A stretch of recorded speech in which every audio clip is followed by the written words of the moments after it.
सतगुरु के चरण में वंदन। जिज्ञासु बंधुओं बहनों, आज मेम्फिस की यात्रा का ये अंतिम दिन, अंतिम प्रवचन, और निर्धारित प्लान के अनुसार आज हम चर्चा करेंगे जीवन जीना भी एक कला है।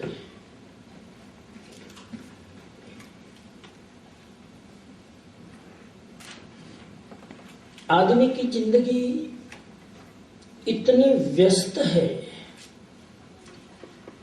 या यूं कहे कि आदमी ने अपनी जिंदगी इतनी जानबूझकर व्यस्त बना ली है कि उस व्यस्तता के कारण, उस बिजीनेस के कारण आदमी अपने जीवन को एंजॉय नहीं कर पाता। अति व्यस्तता जीवन को एंजॉय करने से वंचित रखती है। जो आदमी जितना व्यस्त, वो आदमी जीवन को उतना ही जीने को चूक जाता है। जितना आदमी व्यस्त ज्यादा, उतना आदमी स्ट्रेसफुल ज्यादा। जितना आदमी व्यस्त ज्यादा, उतना आदमी अनसेटिस्फाइड ज्यादा। जितना आदमी व्यस्त ज्यादा, उतना आदमी बीमार ज्यादा। ये व्यस्तता बुरी नहीं है, लेकिन व्यस्तता इसलिए बुरी है कि व्यस्तता के पीछे बहुत सारी समस्याएं खड़ी होती है। व्यस्तता के कारण आदमी अपनी बहुमूल्य जिंदगी को जी नहीं पाता, और जब जीने का समय आता है, जब व्यस्तता कम होती है, निवृत्ति के क्षण आते हैं, रिटायरमेंट की एक अवस्था आती है, तब जीने की हिम्मत नहीं होती है। इसलिए इस व्यस्तता ने हमारी मुस्कान गंवा दी है, इस व्यस्तता ने हमारा हेल्थ गंवा दिया है, इस व्यस्तता ने हमारे परिवार की जो एक रिदम है उसे तोड़ दिया है। और इस व्यस्तता को देखकर फ्रांस के एक लेखक ने एक सुंदर नाटक लिखा है, बहुत बढ़िया नाटक लिखा, फ्रांस के एक लेखक ने। और मेरे ख्याल से वो नाटक आप और हम जो जिंदगी जी रहे हैं, उसी जिंदगी पर उसने नाटक लिखा है। कहते हैं कि उस नाटक में एक पात्र है, और उस पात्र की उम्र है 70 इयर्स। वो 70 साल तक जीता है, लेकिन एक भी शब्द बोलता नहीं है, एक भी लफ्ज उच्चारित नहीं करता है। कभी उसके चेहरे पे मुस्कान के भाव आते हैं, कभी शिकायत के भाव आते हैं, कभी डिप्रेशन के भाव आते हैं, लेकिन एक शब्द भी बोलता नहीं है। वो कुर्सी पर बैठा है, सामने टेबल है, टेबल के ऊपर एक सीडी प्लेयर रखा हुआ है, और उस टेबल के नीचे 10 खाने हैं। हर खाने में एक एक सीडी पड़ी है, और एक सीडी 10 साल की। पहली सीडी 1 से 10 साल की, दूसरी सीडी 11 से 20 साल की, तीसरी सीडी 21 से 30 साल की, चौथी सीडी 31 से 40 साल की। इस तरह से 10 सीढ़ियां हैं। इस तरह से 7 सीढ़ी है। 70 साल की उम्र, 70 इयर्स। अभी रहने दो, अभी कागज को रहने दो, इसको पास मत करना। तो वो 7 सीडी है। लेखक लिखता है कि पहली सीडी जब सीडी प्लेयर पे रखता है, 1 से 10 साल की उम्र, और उस सीडी में आवाज आती है, मेरा जन्म हुआ है, अब स्कूल जाने की तैयारी है, मैं स्कूल जाऊंगा, मेरे बहुत सारे मित्र हो जाएंगे, मेरा बर्थडे आया है, लोग मेरा बर्थडे मना रहे हैं, मैं केक काट रहा हूं, मैं कैंडल जला रहा हूं, और फिर फूंक मार के बुझा देता। पहले जलाते हैं, फिर फूंक मार के बुझाते हैं। इंडियन स्टाइल और वेस्टर्न स्टाइल में बर्थडे मनाने की स्टाइल अलग अलग है। हमारे हिंदुस्तान में बर्थडे मनाने की परंपरा कुछ अलग है। अमेरिका में बर्थडे मनाते हैं तो लोग जोड़ते नहीं है, काटते हैं, और हिंदुस्तान में जोड़ते हैं। हिंदुस्तान में बर्थडे मनाते हैं तो कैंडल जलाते हैं, यहां पर कैंडल मैं हिंदुस्तान में कहा करता हूं, ये बुझाने वाला बर्थडे क्यों मनाओ, जलाओ ना। रोशनी बुझाते क्यों हो, रोशनी जलाओ। वेस्टर्न स्टाइल हमारी नहीं है बर्थडे मनाने की। शायद आप भी वेस्टर्न हो गए ना, ये आने के बाद फूंक मार के बुझाते हैं। काटे क्यों केक, वो काटने की परंपरा नहीं, तोड़ने की परंपरा नहीं हमारी।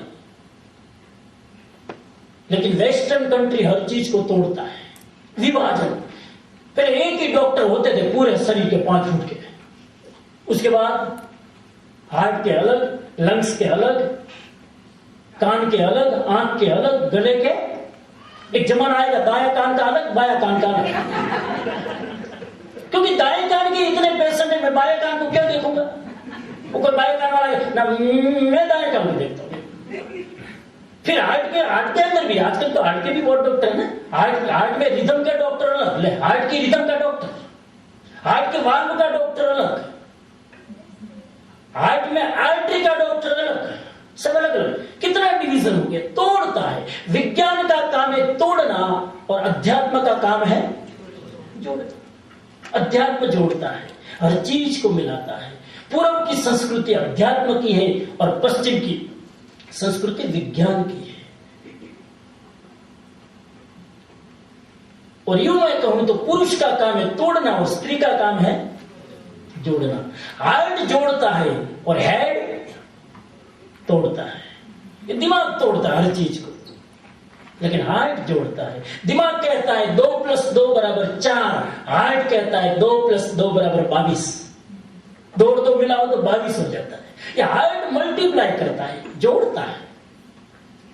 एक बच्चा खाना खा रहा था तो उसके डैडी के साथ में बैठा तो मम्मी किचन में खाना बना रही थी, और बच्चे ने जिद कर ली और रोने लगा और कहा कि आपको पूरा लड्डू, मुझे आधा क्यों? आपको पूरा लड्डू और मुझे आधा क्यों? बाप ने कहा चुपचाप खा लेने तो थप्पड़ पड़ेगी। इसका काम तोड़ना है, बाप का काम तोड़ना, खा ले चुपचाप। इतने में माँ ने सुन लिया, किचन में से आई। उसने कहा क्या हुआ बेटा? देखो मम्मी, डैडी को पूरा लड्डू, मुझे आधा क्यों? मुझे भी पूरा होना चाहिए, अन्याय मैं सहन नहीं कर सकता। अच्छा मानेगा, तुझे पूरा चाहिए ना? वो लड्डू जो था ना आधा, उसको लिया, जोर से दबाया, ले बेटा तुझे पूरा। हाँ थैंक यू वेरी मच, यही तो मैं चाहता, मुझे पूरा होना है। अब ठीक है। लेकिन बच्चा कोई अमेरिका में पढ़ा होगा शायद, उसने कहा मेरे को छोटा, इनको बड़ा क्यों? तेरी डैडी बड़े, तू छोटे बेटा। हाँ ठीक है खाली।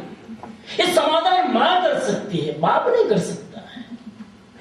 पुरुष हेड ओरिएंटेड होता है और हेड हमेशा तोड़ता है और हार्ट हमेशा जोड़ता है। अब आजकल तो सब मिक्स हो गया ना,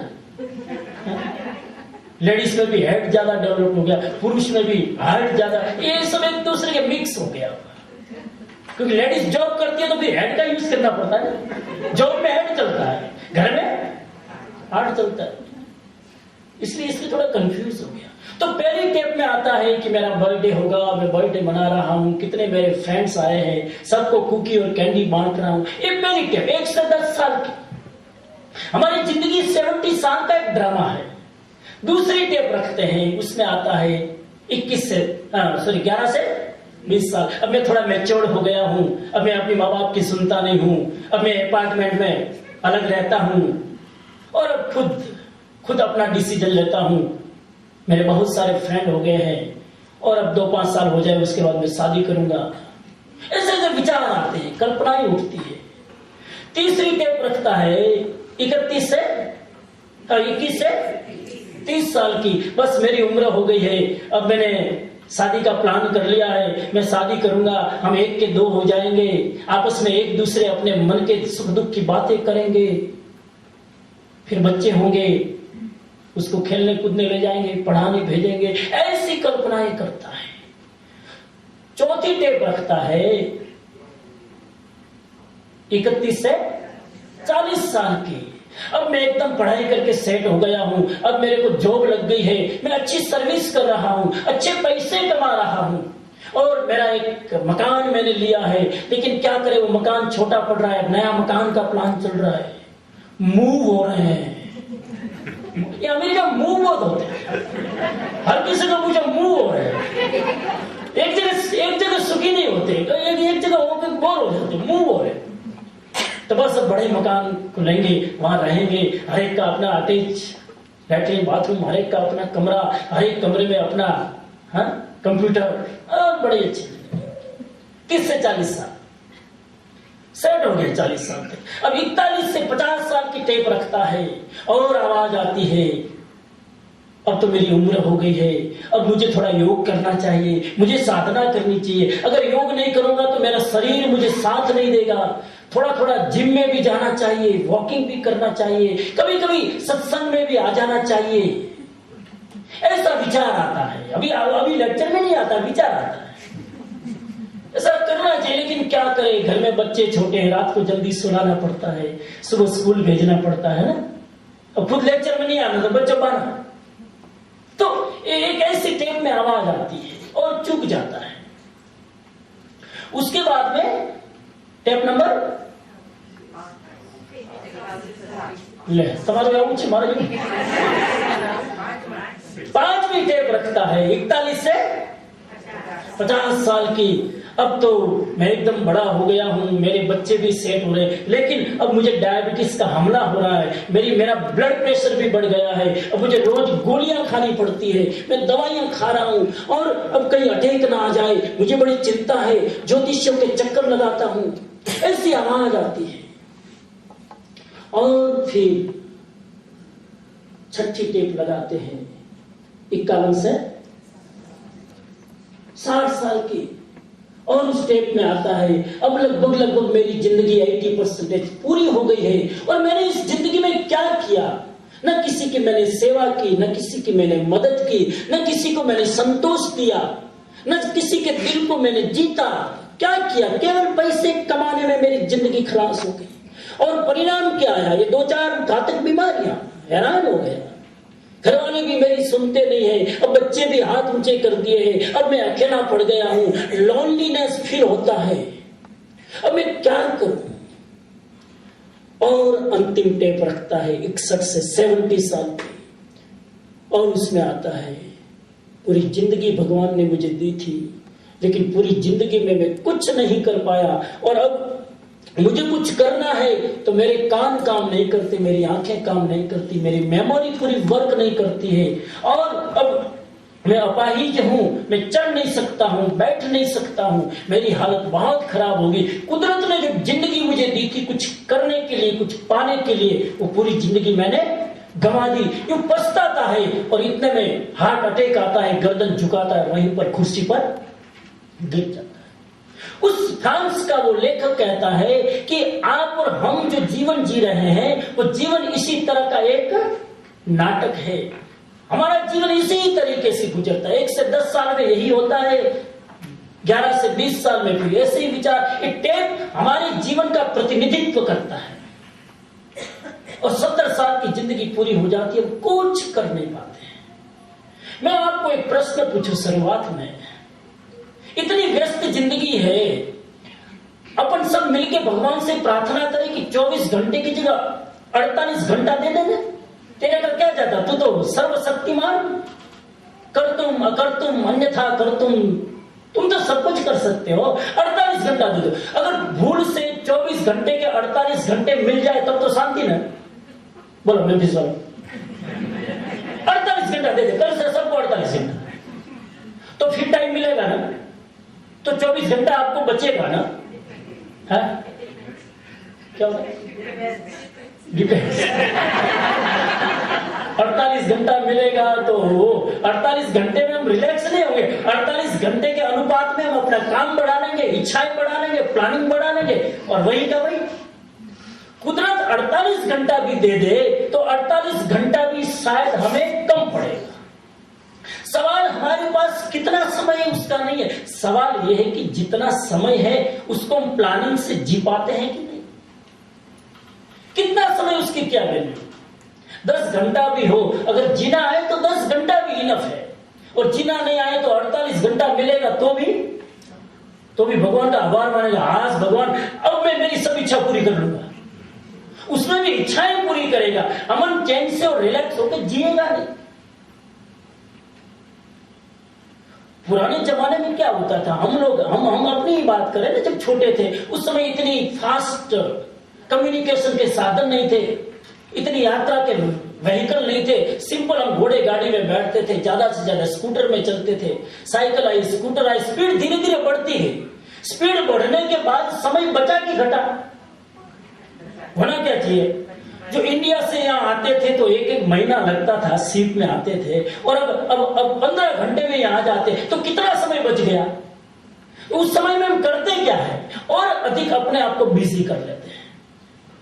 मुझे लगता है कि जिंदगी जीने के प्लानिंग में हम जीना चूक जाते हैं।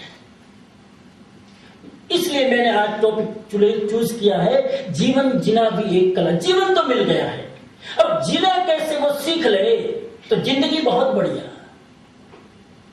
अब मुझे तो हंसी आती है कि अब मैं आप 50 साल के लोगों को सिखा रहा हूं जीना से। अब सिखाना चाहिए मरना से। अब तो ये सिखाना चाहिए ना कि कैसे, अब तो अंतिम समय आ गया, लेकिन अब मैं सिखा रहा हूं। लोग ये टॉपिक्स मेरा देखेंगे और आप ऑडियंस को देखेंगे तो लगेगा कि लेक्चर देने वाला मूर्ख है। अब 60 साल के आदमी को जीना सिखाना चाहिए कि मरना? मैं सोच रहा था टॉपिक रखूं, लेकिन कई लोगों के सजेशन है ना, ये मरने की बात मत करना। लोग मरने की बात भी सुनना नहीं चाहते, इसलिए तो मरघट गांव से दूर बनाते हैं। हमारे हिंदुस्तान में यह तो पता नहीं, हिंदुस्तान में मरघट क्या बनाते हैं? गांव से दूर, ताकि किसी लोगों को मौत की याद ना आए। लेकिन सिकंदर ने कहा था मरते समय कि मैं मर जाऊं तो मेरे दोनों हाथ खुले रखना, ताकि दुनिया देख सके कि सिकंदर जैसा जिसने दुनिया भर में उपद्रव मचाया, लेकिन अंतिम समय में खाली हाथ गया। सिकंदर को पता नहीं था कि देखने वाले हो तो ना, लेकिन देखते ही नहीं है। तू लाख हाथ खुला रहा तो बाहर रख, कौन देखता है? इसलिए मैं निवेदन करता हूं कि ठीक है, फिर भी अभी जीना सीख ले तो शायद अंतिम समय भी सुधर जाए। हमारे जैन शास्त्र में बहुत सुंदर बात लिखी है, आपको बता दूं। लास्ट दिन है, थोड़ी करुणा आती है। आप इतने भाव से, आप मंडे के दिन इतनी संख्या, हाँ संडे, लेकिन कल मंडे है ना। संडे का मतलब अब कल जॉब पर जाना है, तो आज के दिन का तो शाम का कोई अर्थ नहीं है ना, कल काम पर जाना है। गुरुवार आते ही स्ट्रेस 60% कम हो जाता है, और संडे आते ही कल की जॉब की याद आती है। बैठे इधर है और ऑफिस से याद आती, कल जाना पड़ेगा, कल काम करना पड़ेगा। हमारे जैन शास्त्र में बहुत अच्छी बात लिखी, आदमी की जिंदगी सफल हुई कि नहीं उसकी कसौटी जिंदगी नहीं है, उसकी कसौटी मृत्यु के अंतिम समय में उसकी मनोदशा क्या है वो है।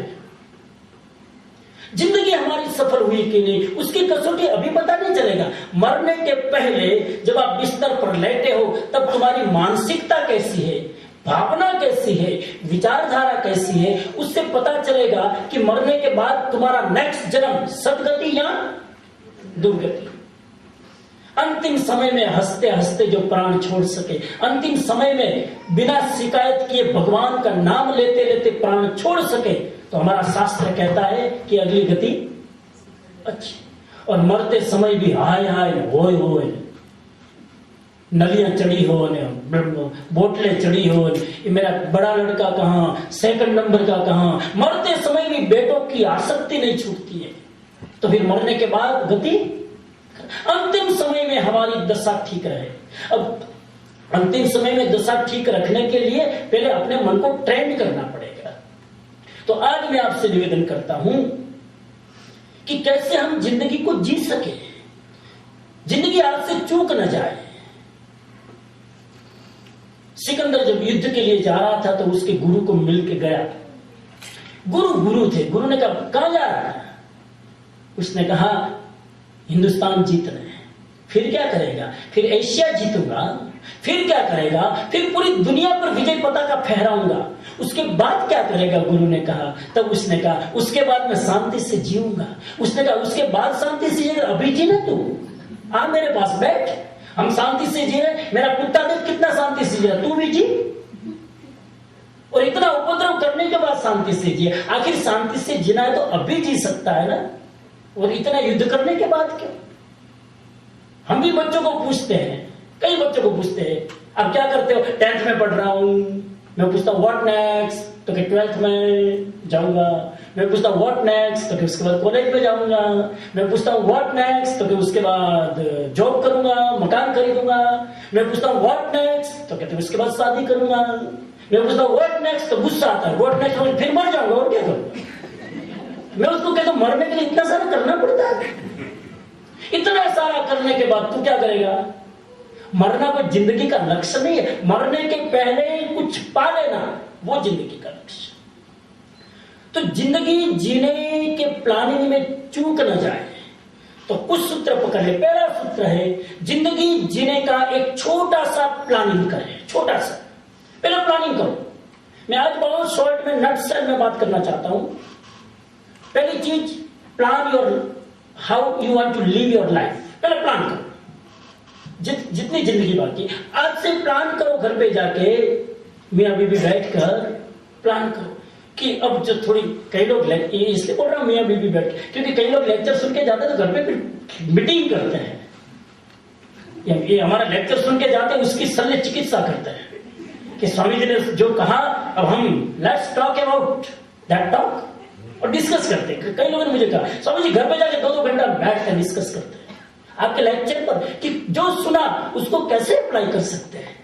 कितनी कितनी अच्छी बात। तो मैं कहता हूं सबसे पहले प्लानिंग करो। क्या प्लानिंग करो? अभी आप एक एग्जांपल हम मान ले कि आपकी उम्र 50 साल की है, मान ले। कोई 30 साल के हो तो माफ करें, मैं मान के चलता हूं क्योंकि मेजोरिटी की बात करें अपन। आपकी उम्र मान लीजिए 50 साल की, तो प्लान करो आने वाले 10 साल का। 60 के बाद मेरा क्या होगा? 10 साल के आगे का अहेड का प्लान करो। 60 के बाद मेरा क्या होगा? आफ्टर 60 व्हाट्स हैपन, क्या होगा? क्या होगा मीन्स मेरे शरीर का क्या होगा 60 के बाद, मेरे मन की दशा का क्या होगा, मेरी फैमिली का क्या होगा। मैं प्लानिंग करने को कह रहा हूं, चिंता नहीं, ध्यान रखना।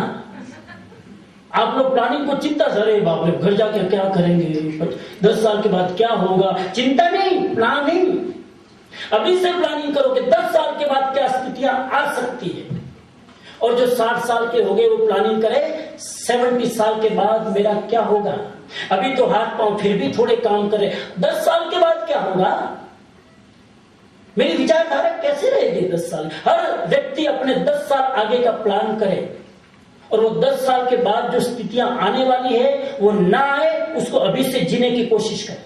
अभी हमारे हाथ में जिंदगी है ना, 10 साल के बाद क्या आएगा वो संभावना को देखकर अभी से इस तरह से मैनेज करो लाइफ को कि वो स्थितियां ज्यादा विचित्र न बने। एक पहली चीज, प्लानिंग करो। प्लानिंग करने में ज्यादा टाइम नहीं लगता है, 2-4 दिन, 5 दिन में बैठ के प्लानिंग करो कि 10 साल के बाद क्या होगा। हर व्यक्ति सोचे 10 साल के बाद। मैं जब से मैंने दीक्षानी 20 साल का हुआ तब से मैं सोचता आ रहा हूं। 20 साल का हुआ तब मैंने सोचा था 30 साल के बाद मेरा क्या होगा, मेरी लाइफ की प्रगति कितनी होगी। 30 साल हो गए तो मैंने सोचा 40 साल के बाद क्या होगा। अब 40 हो गए मेरे आज पूरे, मैं सोच रहा हूं आज बैठा बैठा कि 10 साल के बाद मेरी स्थिति क्या होगी। आफ्टर 50 क्या होगा। जो कई लोग काम करते हैं कंपनी में, जिसके नीचे 50 लोग काम करते हैं, और अब 2-5 साल बाकी, बाद में निवृत्त हो जाएंगे। अब 50 लोग तुम्हारे नीचे काम करते हैं और फिर निवृत्त हो जाओगे, अकेले पड़ जाओ, उस समय क्या होगा। पहले से प्लानिंग करो। प्लानिंग का समझ ले, और अभी से उसकी प्रैक्टिस करना शुरू कर दो। पहली चीज। दूसरी चीज, केवल प्लानिंग ना करें, उसको जीने की कोशिश करें। सिर्फ प्लानिंग करोगे तो जिंदगी चूक जाओगे। प्लानिंग करने के बाद दूसरा स्टेप, उसको जिए। हम लोग प्लानिंग में जिंदगी को जीना भूल जाते हैं। मैं हमेशा एक प्रश्न पूछा करता हूं, आपको भी पूछ लो। हम लोग जिंदगी जी रहे हैं कि जिंदगी जीने का प्लानिंग करते हैं? हम लोग क्या करते हैं?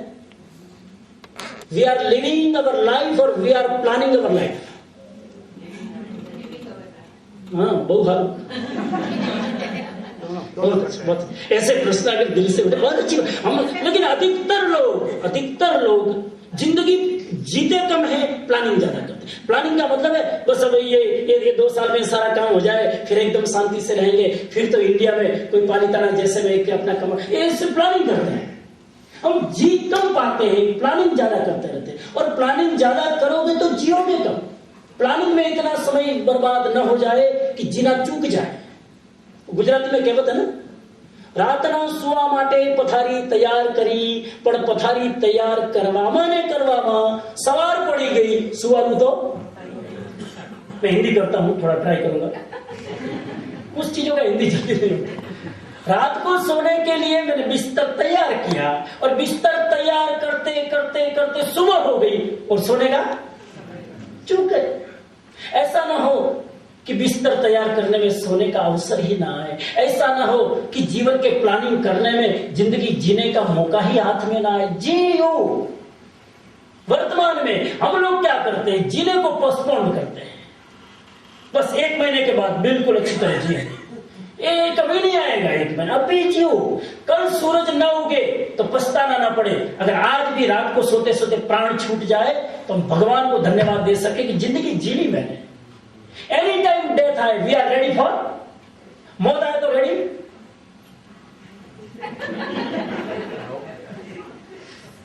होप, आई होप, ये नया आंसर, आई होप। मौत आ जाए आज कि बस आज लास्ट दिन, और मौत तुम्हें 5 घंटे की नोटिस दे दे कि आज रात, कल सुबह 7 बजे मैं आऊंगी, तो क्या होगा? फिर भागदौड़ करोगे, जीना रह गया। वो उपनिषद में कहानी आती है, मैं शॉर्ट में बता दूं, मुझे टाइम बिगाड़ने में शौक नहीं है। उपनिषद की एक कहानी है बहुत बढ़िया। उपनिषद में 10-50 बहुत बढ़िया कहानियां हैं। एक अयाति की कहानी। अयाति एक राजा हुए, उसका नाम था ययाति। 2 य है, यति का ययाति। वो अयाति नाम के राजा हुए। उसके 100 बेटे थे, रानियां थी घर पे, राजमहल में रहता था। 100 साल का उसका आयुष्य था। 100 साल के बाद में मौत ने द्वार पर दस्तक दी। मौत ने कहा कि चलो, आयुष्य आपका पूरा हो गया। वो इतने भोग में रचा बचा था कि 100 साल के भोग भोगने में जिंदगी जीना चूक गया। उसने कहा तुम आ गए तो कि बस आपका आयुष्य पूरा, मुझे ऊपर से ऑर्डर है। उसने कहा लेकिन मैं इतनी व्यस्तता में, इतने माहौल में, भीड़ भरे जीना चूक गया, प्लीज मुझे 100 साल और दे दो। अयाति की कहानी उपनिषद की बहुत जबरदस्त। 100 साल और दे दो। उस जमाने की बात है, लोगों की भावना मौत भी सुनती थी। शायद मौत भी उतनी करुणावान थी उस जमाने में। तो उसने कहा कि आपको 100 साल दे सकता हूं मैं। मौत ने कहा लेकिन एक शर्त, मैं खाली हाथ नहीं जाऊंगी, किसी न किसी को तो एक को ले जाऊंगी। तो ऐसा कर, तुझे अगर 100 साल और जीना है तो एक बेटे को तैयार कर दे। 100 है ना, एक को तैयार कर दे, मैं ले जाऊं। उसने ये आइडिया ठीक। और बाप ने पकड़ा अपने बेटों को। सबसे बड़ा था, उसकी उम्र थी 50 साल, 50-60 साल की उम्र। उसने बेटे को कहा कि बेटा मैं तो अभी जी नहीं पाया, 100 साल इस राग रंग में पड़ा रहा, अब जिंदगी रिलैक्स होके मुझे जीना है, लेकिन अब मौत के साथ तू चला जा तो मैं जी पाऊं। उसने कहा डैडी इतनी समझदारी नहीं है, आप जी नहीं पाए 100 साल में, तो मैं तो अभी 60 साल का, मैं कैसे जी पाऊंगा? मैं नहीं जा सकता। रिफ्यूज कर दिया। दूसरे बेटे को कहा, उसने कहा सवाल ही नहीं है, बड़ा बेटा तैयार नहीं है, बड़ा भाई तैयार नहीं है, मैंने मेरी उम्र तो 40 साल, कोई भाई तैयार नहीं हुआ। 100 में से, और लॉजिकल बात सही है कि बाप 100 उम्र में जी नहीं पाए तो हम कहां से जी पाएंगे? एक छोटा लड़का सारी बातें सुन रहा था। उसने कहा मौत को मैं आने को तैयार। 20 साल का लड़का, उसने कहा, सबसे छोटा लड़का राजा का, उसने कहा मुझे ले चलो। मौत को भी दया आई, करुणा आई, बेचारे अभी मूंछ का दौरा भी नहीं फूटा है। उसने कहा तुम, कोई भाई तैयार नहीं, इतने बड़े बड़े, तो कैसे? तो के बस मुझे ले चलो।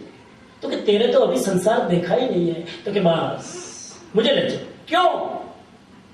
मैंने देख लिया कि मेरे बाप की इच्छा 100 साल में भी पूरी नहीं हुई, तो मैं भी 100 साल का होऊंगा तो मेरी भी तो यही हालत होगी, इसलिए मुझे ले चल। अब मेरा सत्य समझ में आ गया कि 100 साल में मेरा बाप नहीं जी पाया तो 100 साल में मैं कैसे जी पाऊंगा, ये मैंने सत्य जान लिया, ले चल मुझे। और कहते हैं कि मौत उस बच्चे को ले गई और 100 साल उसको दिया कि देख सुन ले 100 साल मिल रही है, फिर आऊंगा 100 साल में। ऊपर के तंत्र में सब लिखा जाता, कोई भूलता नहीं है, ऊपर भूल जाती आबादी बढ़ जाए। 100 साल के बाद फिर आए कि चल, उसने कहा अरे तुम्हें आई क्या, वो मौत गुजराती मीडिया में पढ़ लेते। अच्छा सॉरी मेरा तो जीना रह गया, मैं जी नहीं पाई। फिर राजा ने पछतावा किया, ओहो प्लीज आप चले गए, मेरे को जीना भी था, लेकिन फिर ऐसे कामों में बिजी हो गया कि जीना, प्लीज 100 साल हो गए, एक बेटे को तैयार करो।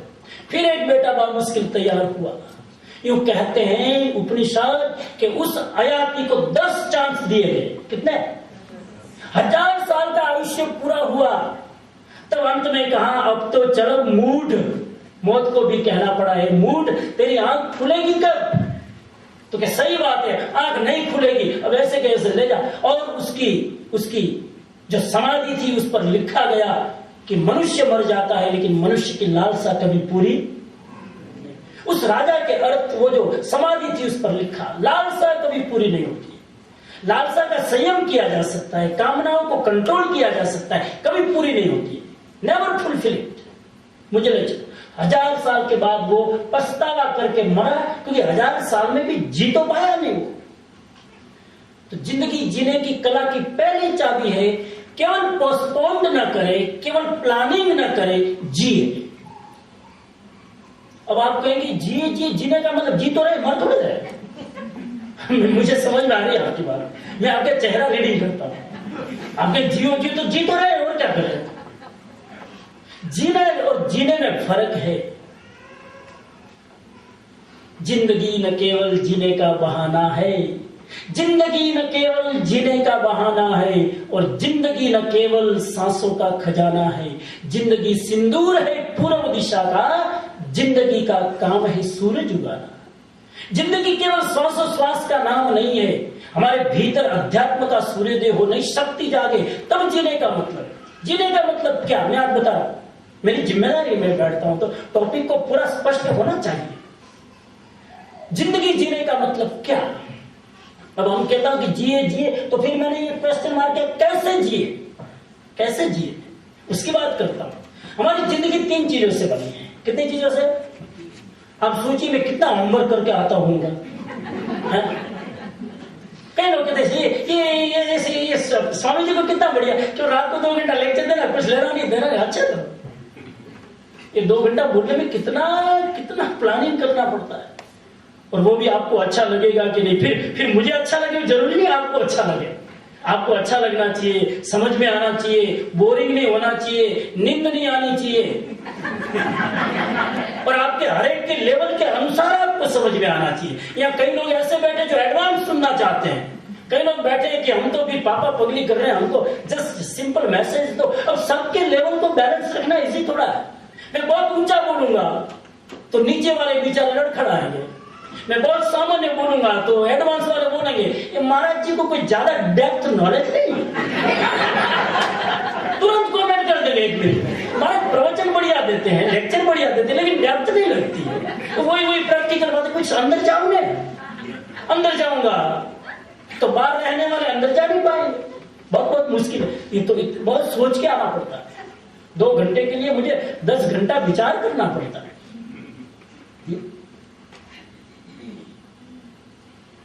आप तो लेक्चर में आके बैठ के सुन रहे हैं और फिर भी कहते हैं मैं एक दिन रोज लेक्चर में आता, मैंने कहा तुम्हारे हस्बैंड क्यों नहीं आते, तो वो जॉब से आते थक जाते इसलिए लेक्चर ही नहीं आता। मैंने ये आके उनको कुछ बोलना थोड़ा है, तो आपके लेक्चर में आएंगे जब फिर वो थक जाते हैं इसलिए वो घर पे है। ये लेक्चर में आके आराम से बैठना है, कुछ करना नहीं, कुछ डरना नहीं, मैं कुछ पूछता भी नहीं हूँ, आप लिखो न लिखो, आप बैठो आराम से। अब तो पूछना भी छोड़ दिया, पहले तो बहुत पूछता था, अब तो पूछता भी नहीं हो। पूछना इसलिए छोड़ा मैंने कि जब भी आप लोग लेक्चर में आते थे, मैंने देखा हर जगह, मैं पूछता तो लोग, इसलिए जानबूझ के लोग आगे वाली सीटों पे नहीं बैठते, पीछे बैठते। आगे आओ तो बेटा पूजा महाराज पकड़ेंगे। तो अब मुझे पता चला लोग आगे क्यों नहीं आते, मैं पूछता हूँ लोग डरते हैं, इसलिए अब देखो अब सब आगे आके बैठे, क्योंकि मैं पूछता नहीं। लोग कहते हैं हमको सुधारने को कहते हैं, अब महाराज सुधरे, हम भी तो सुधरेंगे ना। हमारे लेक्चर सबसे ज्यादा किसने सुने? मेरे लेक्चर सबसे ज्यादा किसने सुने? मैंने। हकीकत है ना। आप तो 8 लेक्चर सुनोगे, लेकिन मैं फिर यहाँ से पोर्टलैंड जाके बोलूंगा तो आप तो नहीं सुनोगे, लेकिन बोलने वाला तो हर जगह सुनेगा। अब आप 8 लेक्चर में इतने सुधर जाओ और बोलने वाला इतने लेक्चर देता वो नहीं सुधरे तो नाम बोलो। सीधी बात है ना। मैं तो कितने लेक्चर सुनता हूँ, हर लेक्चर, और आप तो एक लेक्चर एक बार सुनते हो, मैं एक लेक्चर 3 बार सुनता हूँ। एक लेक्चर 3 बार। लेक्चर देने के पहले तैयारी करता हूँ, तो वो उस समय तो माइंड में सारी बातें स्पष्ट होती है। लेक्चर देते समय तो सुनता ही हूँ, और लेक्चर देने के बाद फिर जब यहाँ से घर पे जाता हूँ तो फिर विचार करता हूँ आज का कैसा गया कैसा नहीं गया, अपनी समीक्षा करता हूँ। मैं समीक्षा नहीं करे तो आदमी आगे नहीं बढ़ता ना। तो कैसे जिए? हमारी जिंदगी 3 चीजों से बनी हुई है। कितनी? बहुत प्रैक्टिकल बात हम समझ गए। 3 चीजों से हमारी जिंदगी बनी है, पास्ट, प्रेजेंट एंड। जिंदगी का मतलब क्या? What is the meaning of life? Past plus present plus future is equal to. इन 3 काल, पास्ट प्रेजेंट फ्यूचर, इन 3 काल को जिसने जीना सीख लिया उसने जीवन जीने की कला। जीवन जीने की कला इतनी है कि पास्ट को पवित्र रखो, प्रेजेंट को पवित्र रखो और फ्यूचर को पवित्र रखो। 3 काल को पवित्र रखो, पास्ट प्रेजेंट फ्यूचर, इसी का नाम जिंदगी। आज मैं कोशिश करूंगा आपके गले बात उतारने की किसी न किसी तरह कि कैसे इन 3 कालों को पवित्र रख सके। जैनिज्म में बहुत बड़ा कॉन्सेप्ट है, that's why I love Jainism. Jainism को मैं इसलिए आदर नहीं देता हूं कि मैं जैन कुल में पैदा हूं। कितने लोग पैदा होते कुल में अपने। जैन धर्म के प्रति मुझे इसलिए आदर है कि उन्होंने ऐसी बातें कही है जो हमारी प्रैक्टिकल जिंदगी जीने में मदद करती है। मरने के बाद जो शास्त्र काम आए वो शास्त्र किस काम का? जिंदगी जीते समय जो काम आए वो काम का। कितनी बढ़िया बात जैन शास्त्र में बताई, और जैन शास्त्र में बताई इसलिए मैं कह रहा हूं हर आदमी के लिए काम किए। अब जब सुनोगे तो लगेगा कि ये जैनिज्म इज यूनिवर्सल रिलीजन। 3 चीजें हमारी जिंदगी में, पास्ट प्रेजेंट फ्यूचर। मैं इसको अगर क्रम से बोलूं तो पहले पास्ट आता है, फिर प्रेजेंट आता है, फिर फ्यूचर आता है। अब पास्ट जो बीत चुका उसको पास्ट कहते हैं, जो बीत चुका। अब पास्ट को पवित्र कैसे करेंगे? जो समय हमारे हाथ से चला गया। एक चीज याद रखो, इन 3 काल में, पास्ट प्रेजेंट फ्यूचर, इन तीनों में सबसे इंपॉर्टेंट समय का याद कौन सा? प्रेजेंट। सही है ना? पास्ट अभी जन्मा था लेकिन मर चुका, फ्यूचर अभी जन्मा नहीं है। ये दोनों डेड, एक अभी चला गया, एक अभी आया नहीं है। अभी हमारे सामने वर्तमान है। और आज की मॉडर्न योग थेरेपी कहती है कि जिंदगी को स्वस्थ और संतुलित ढंग से जीना हो तो वर्तमान में जियो। कैसे जियो? Living in the present moment.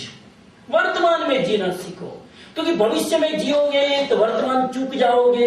Past में ज्यादा माइंड दौड़ाओगे तो भी वर्तमान चूक जाओगे। वर्तमान में जियो। बात बहुत अच्छी है, सवाल यह है वर्तमान में कैसे जियो। आप में से कोई वर्तमान में जी पाते हो पूरे? मैं तो नहीं जी पाता, लेक्चर देता हूं। वर्तमान में जीना चाहिए, लेकिन मैं प्लानिंग करता रहता हूं। जीने की कोशिश करता हूं लेकिन जी नहीं पाता हूं। वर्तमान में आदमी जी क्यों नहीं पाता है? वर्तमान में जीना चाहिए, बात अच्छी है, आदर्श है, लेकिन आदर्श जीवन नहीं बनता है। कारण क्या है? आप लोग जी पाते हो वर्तमान में? सवाल ही नहीं। वर्तमान में हम क्यों नहीं जी पाते हैं? बहुत मैंने विचार करने के बाद एक सूत्र निर्धारित किया है। आदमी वर्तमान में इसलिए जी नहीं पाता है कि पास्ट तो बीत गया, लेकिन पास्ट में अगर कोई अशुद्धियां रह गई है तो वर्तमान में जी नहीं पाएंगे। फ्यूचर अभी आया नहीं है, लेकिन फ्यूचर आपका प्लानिंग किया हुआ नहीं है तो भी वर्तमान में जी नहीं पाओगे। कल का प्लानिंग नहीं किया होगा तो रात को नींद नहीं आएगी। हकीकत है, कल तुम्हें क्या करना है, प्लानिंग करके सो तो नींद आएगी। कल तुम्हारी प्लानिंग के बिना की है तो आज नींद नहीं आएगी। और आज नींद इसलिए भी नहीं आ सकती कि गई काल जो बीत चुकी है उसमें तुमने कोई गड़बड़ियां की है तो भी आज रात को नींद। पास्ट खराब है और फ्यूचर खराब है तो वर्तमान में हम कभी जी नहीं सकते। इसका अर्थ यह हुआ कि वर्तमान में जीना है तो पास्ट को भी पवित्र बना दो और फ्यूचर जो अभी आया नहीं है उसको भी प्लानिंग करके सेट कर दो तो तुम वर्तमान में जी सकते हो। अमेरिका में लोग गाड़ियां चलाते हैं ना, गाड़ियां जब गाड़ी चलाते हैं और एक रास्ता इधर से आता है एक रास्ता इधर से आता है, तुम इधर से जा रहे हो तो उधर स्टॉप साइन पे अब जरा सी गाड़ी रुक के क्या करोगे, फिर चलाएंगे, थोड़ा इधर देख लेंगे, थोड़ा इधर नजर डाल लेंगे और फिर गाड़ी चला दे। मुझे बहुत अच्छा लगता है जब वो ड्राइवर ऐसा करता है, एकदम गाड़ी पर फिर चला। और जिंदगी रूपी गाड़ी को भी इसी तरह चलाओ। आप वर्तमान में आप चला रहे हो, थोड़ा पास्ट में नजर डाल दो, थोड़ा फ्यूचर में नजर डाल दो और फिर प्रेजेंट में गाड़ी चलाओ। अमेरिकन लोग तो ऐसा करते हैं, आपका पता नहीं मुझे। गाड़ी चलाते कई लोग तो स्टॉप साइन पे भी नहीं रुकते। अरे जावा देना, स्टॉप साइन तो ये हो ही बीजा माटे गाड़ी दबा नहीं, लेकिन ये तरीका मुझे बहुत अच्छा लगता है। और धीरे से और एकदम स्लाइड नजर घुमाना, ज्यादा नहीं, ज्यादा नजर घुमाए तो पास में चला जाएगा, प्रेजेंट चूक जाएगा, जरा पीछे जरा गाड़ी चला। मैं देखता रहता हूं कि जिंदगी को भी इसी तरह जी ले तो जरा पास में नजर डाल दो, जरा फ्यूचर में डाल दो, दोनों में बैलेंस करके फिर वर्तमान में चलो। तो इनके लिए हमारे जैन शास्त्र में तीनों काल को शुद्ध करने की टेक्निक है, वो बता देता हूं मैं आपको। इन शॉर्ट, भूतकाल यानी अतीत, थोड़ा हिंदी अब धीरे धीरे समझ लो। लोग मुझे कह रहे स्वामी जी आपका लेक्चर सुनते सुनते और फायदा हुआ ना हुआ, हमारी हिंदी इंप्रूव हो गई, हमारी हिंदी लैंग्वेज इंप्रूव। अब हम भी हिंदी में बात करने लगे एक दूसरे से, तो लेक्चर में आने का कितना फायदा है। लोग लेक्चर में आके नींद लेते, मैं कहता बहुत अच्छी बात है। संसार की कंपोज की गोलियां इतनी नींद नहीं दे सकती, अगर मेरा लेक्चर इतनी नींद देते तो बहुत बड़ा फायदा है ना। गोलियां खाने के बाद भी नींद, कम से कम यहाँ चैन से सो तो सकते हो, पॉजिटिव थिंकिंग रखो। हालांकि मैं सोने नहीं देता हूं किसी को, सम्मान लिए कुछ सोए ताकत। लेकिन हिंदुस्तान में क्या करें, हिंदुस्तान में डॉक्टर भी बोलते हैं, डॉक्टर कहते हैं वो मरीज जाता है, डॉक्टर साहब 10 साल हो गए नींद नहीं आती, गोली खा के, कोई शॉर्टकट रास्ता बताओ। तो डॉक्टर कहते शॉर्टकट, महाराज का व्याख्यान सुनने चले जाओ, आगे जाके बैठना, नींद नहीं आए तो मुझे कहना। डॉक्टर का अनुभव बोल रहा है, तो आगे आके बैठते और महाराज वो ऊंची ऊंची प्राकृत अर्धमागधी भाषा, पाली भाषा में प्रवचन देते हैं, समझ में आता नहीं है। अब समझ में नहीं आता है, महाराज के व्याख्यान से बचना तो क्या करो, तू बोल, मैं नींद में। कितने लोग सोए रहते हैं। हिंदुस्तान में तमसपना ज्यादा है, तामसिकता। गीता के 3 शब्द याद रख लो, बात बीच में चल पड़ी इसलिए। गीता के सबसे सुंदर 3 शब्द, तामसिकता, राजसिकता और सात्विकता, ये 3 शब्द। धार्मिक आदमी, आध्यात्मिक आदमी को क्या होना चाहिए तीनों में से? सात्विक। शब्द में कितना पवित्रता, सात्विक। तामसिक आदमी वो है जो लेजी है, आलसीपना, सुस्तपना, प्यासा मर जाएगा लेकिन उठ के पानी का ग्लास भरेगा ना, ऐसा तामसिक। Couch potato. और क्या सत्य लाऊं आपके लिए? खाना वही, पीना वही, सोना वही, टीवी उधर, सब उधर, फोन उधर, सब वो नाम कितना अच्छा दिया अमेरिका में, काउच पोटेटो। एकदम बटा करके पड़े।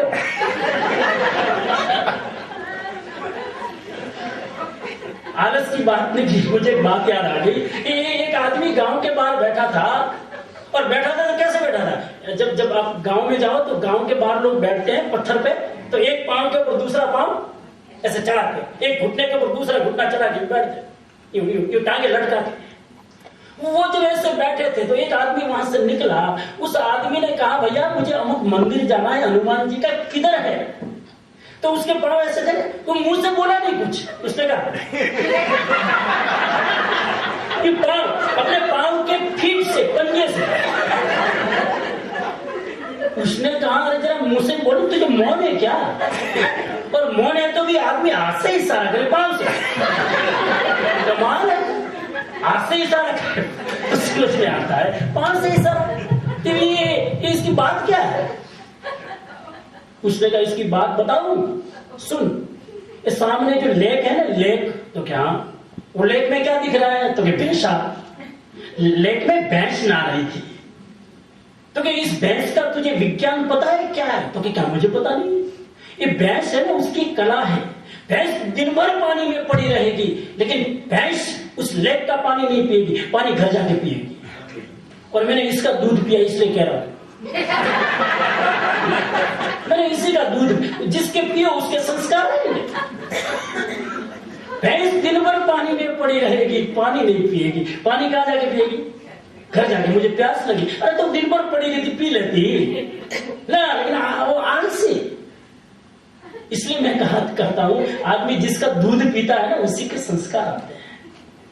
यहां पर तमस्पना कम है, क्योंकि भैंस का दूध नहीं है, यहाँ गाय का दूध है।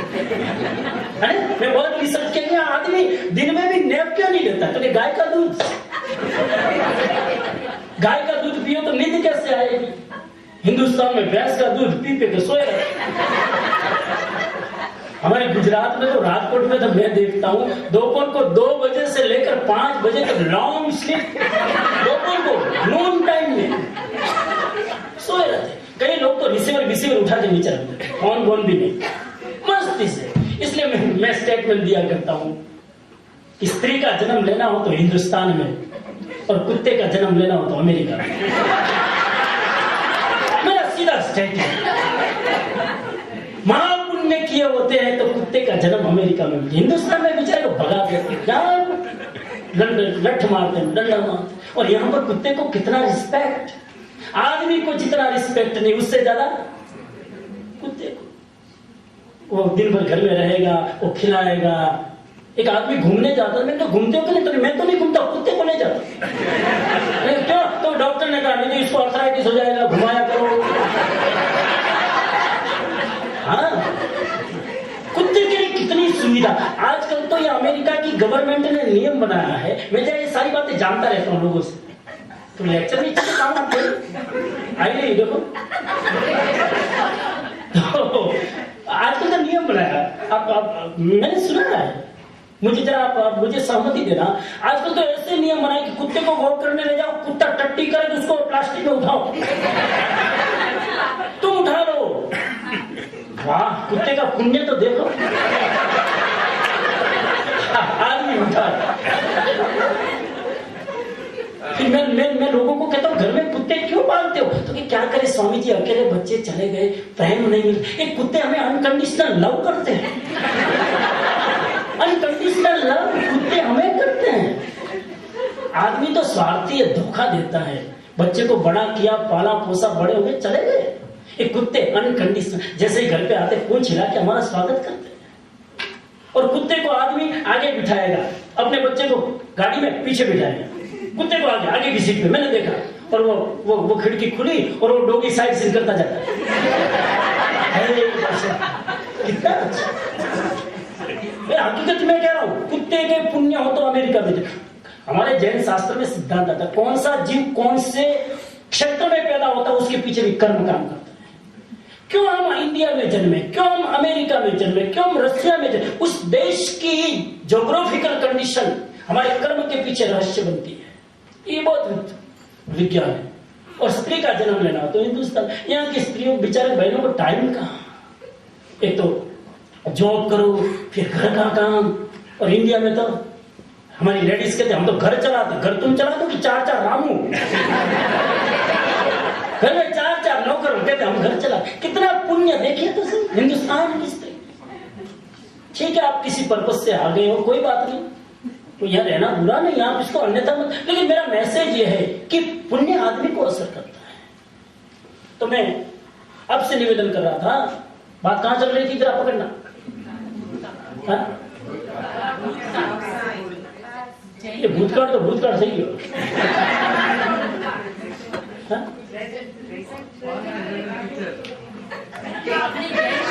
जैन शास्त्र में कहा गया है भूतकाल भविष्य। हाँ, હવે આપણે ત્યાં જ આવી જઈએ, બીજું શું। जैन शास्त्र में कहा 3 काल भूत भविष्य वर्तमान।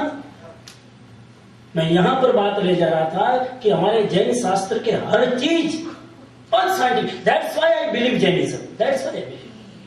भूतकाल को पवित्र करना हो तो क्या करो, भूतकाल तो बीत चुका, लेकिन जो बीत चुका उसमें हमने गलतियां की है, उसको शुद्ध किया जा सकता है।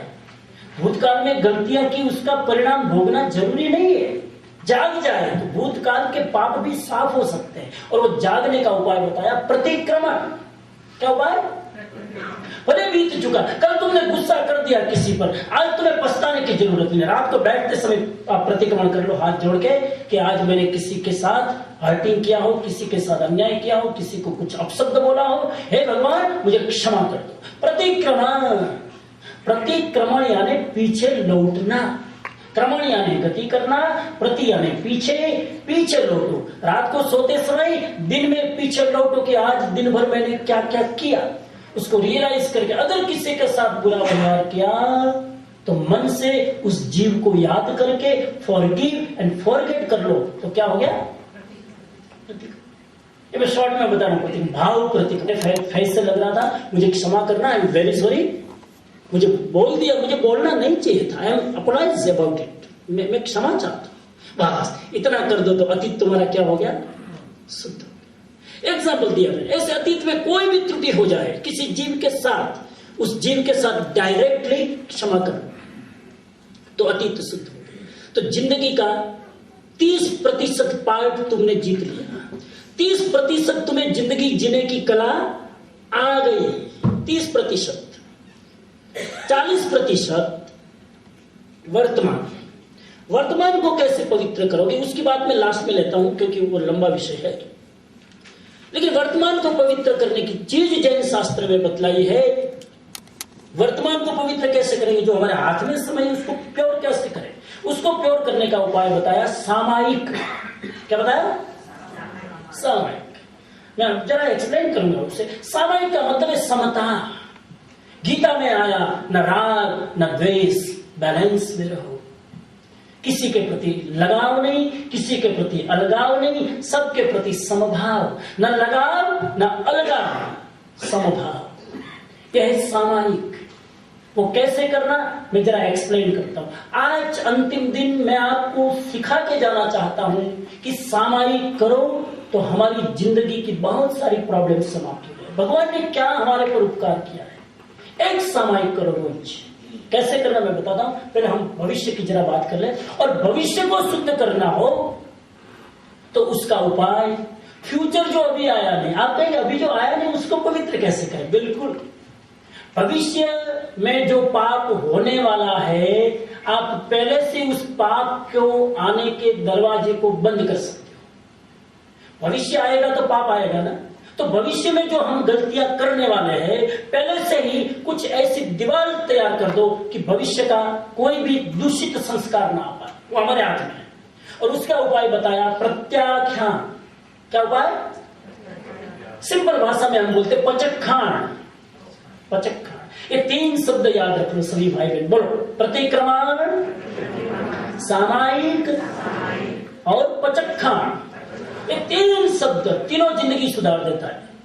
30% पहला, 30% अंत का और 40% बीच का। सामायिक की वैल्यू 40% है क्योंकि वर्तमान है। तो पचकान का मतलब है किसी चीज को छोड़ना। हमेशा त्याग किस काल का होता है? अब देखना, त्याग की भाषा देखना, मैं गुस्सा नहीं करूंगा।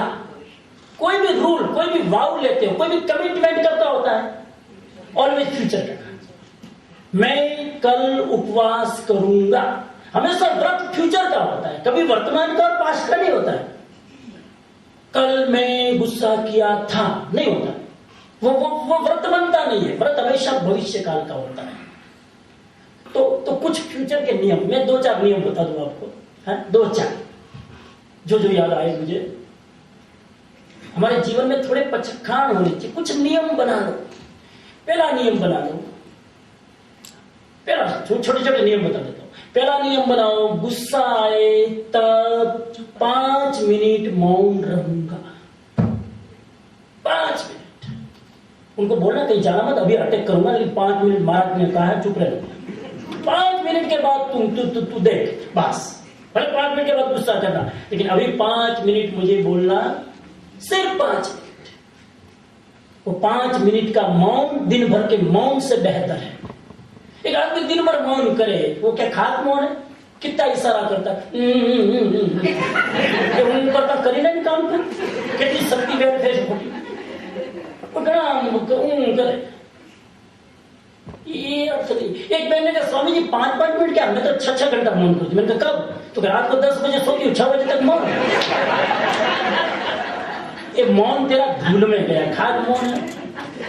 रात को सोते समय मौन करने की मतलब क्या? उसमें भी हस्बैंड ने बोला स्वामी जी उसमें भी ये रात को बड़बड़ करके तोड़ देती है, उसमें भी नियम पालते, उसमें भी उसको चैन नहीं पड़ता। रात को भी जब दिन में बातें अधूरी रहेगी, रात को बड़बड़ करती, कई बार बोलती है रात को। एक वाइफ कह रही थी स्वामी जी मेरे हस्बैंड को बुरी आदत, आप कुछ उपाय बताओ। मैंने कहा क्या?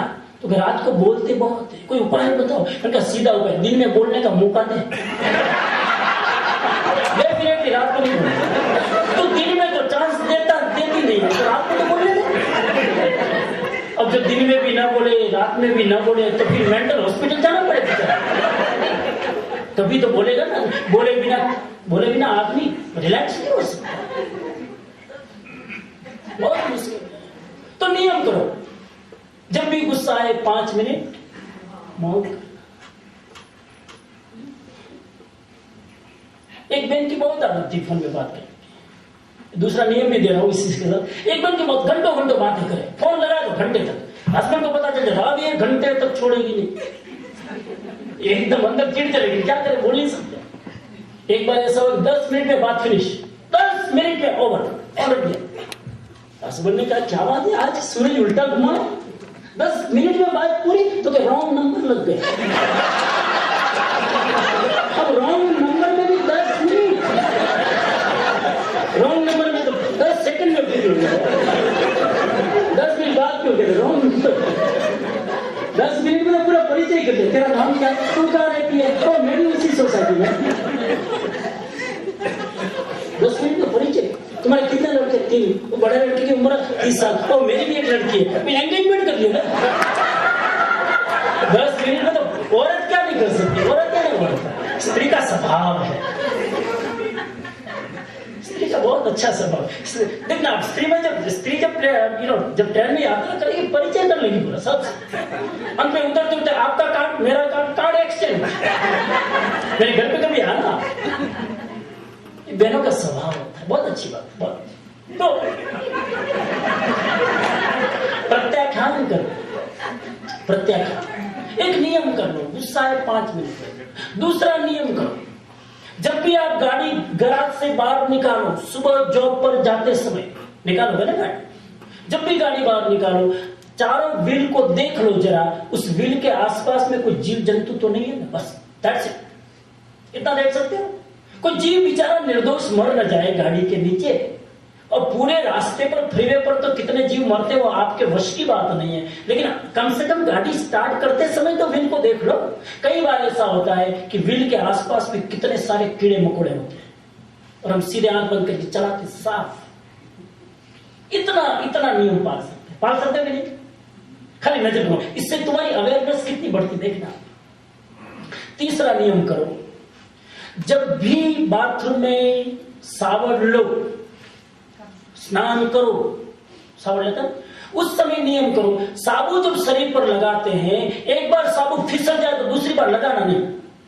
नियम करो, साबुन लगाते लगाते कभी कभी साबुन छटक जाता है ना, फिर दूसरी बार उठा के नहीं लगाना। जो लगाया हुआ उसको निकाल लो, जो साबुन लगा हुआ उसको निकालने की छूट, ऐसे बात मत निकालना।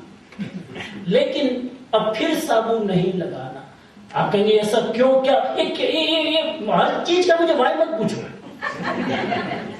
हाय वाई अमेरिका में बीमारी है, मिले तो हाय, बिछड़े तो बाय, समझ में ना आया तो तुम करके फिर पूछना बाय। वो बाय का जवाब तुम करोगे ना तभी मिल जाएगा, तुम करोगे तो मिलेगा। वाई वाई वाई का जवाब नहीं। साबुन लगाते लगाते लगाते हाथ में साबुन छटक, अब नहीं लगाना, नियम कर दो, जबरदस्त फायदा होगा, जबरदस्त फायदा होगा। तीसरा नियम, चौथा नियम करो। अगर आप जिस सिटी में या जिस गांव में रहते हो उस गांव में आपके माँ बाप हो तो एवरीडे 5 मिनट माँ बाप से बात करेंगे, एवरीडे। अगर आप अमेरिका रहते हैं, अमेरिका में तो अगर रोज नहीं हो सके अच्छी बात है, रोज करो 5 मिनट बात। ये कितनी बातें करते हैं, माँ बाप से 5 मिनट बात करो। माँ बाप दूर रहते हैं, मिल नहीं पाते, बात तो करो। माँ बाप को कितनी शांति मिलती है।